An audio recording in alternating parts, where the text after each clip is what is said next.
2018 നമ്മുടെ ഈ കിണറിൻ്റെ നിർമ്മാണം തുടങ്ങിയത്. അതിനുള്ള കാരണം എന്ന് വെച്ചാൽ ആദ്യമേ തിരുവനന്തപുരത്തു നിന്നും അമ്പൂരി ഭാഗത്തുനിന്ന് അച്ഛനും ഒരു ഇടവകയിലെ കുറേ ആൾക്കാരും കൂടെ ഇവിടെ വന്നു. അച്ഛൻ കുർബാനയൊക്കെ കഴിഞ്ഞ് ഇവിടെ കാണുമ്പോൾ ചോദിച്ചു, എവിടെ നിന്നാണ് നിങ്ങളുടെ ജലം നിങ്ങൾക്ക് കിട്ടുന്നത് ചോദിച്ചപ്പോൾ ഞാൻ പറഞ്ഞു, താഴെയാണ് വെള്ളം കിട്ടുന്നത്.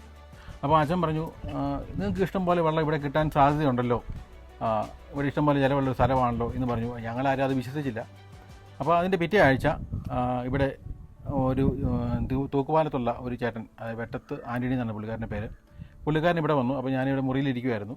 പുള്ളിക്കാരൻ വന്ന് പറഞ്ഞു, എൻ്റെ കാല് വിറയ്ക്കുന്നു.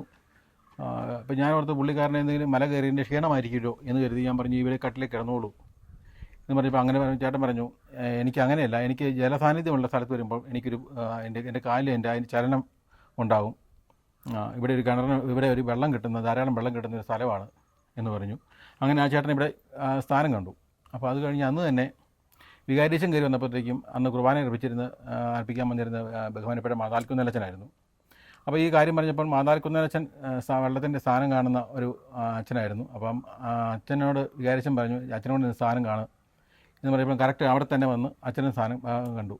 അപ്പോൾ അങ്ങനെയാണ് ഇവിടെ നമ്മൾ കിണറിൻ്റെ നിർമ്മാണം തുടങ്ങി. 14 അടിയോളം മണ്ണായിരുന്നു ഇവിടെ. ആ 14 അടി മണ്ണ് ആഴ്ച ചെന്നപ്പോഴത്തേക്കും പാറയാണ്. പിന്നെ പാറ പൊട്ടിച്ചിറങ്ങി ഒരു 1.5 അടി തൊട്ട് വെള്ളത്തിൻ്റെ സാന്നിധ്യം കണ്ടു. ഒരു 5.5 അടി താത്തു. അങ്ങനെ 5 അടി താത്ത് ഏകദേശം 18 അടിയോളം താത്തപ്പോഴത്തേക്കും നമുക്ക് ഇഷ്ടംപോലെ വെള്ളം കിട്ടി. പ്രത്യേകത എന്ന് വെച്ചാൽ ഈ വെള്ളം എപ്പോഴും ഒരേ ലെവലേ കിടക്കുള്ളൂ. എന്തോരം വെള്ളം കോരുന്നു അത്രയും വെള്ളം വന്നുകൊണ്ടിരിക്കും.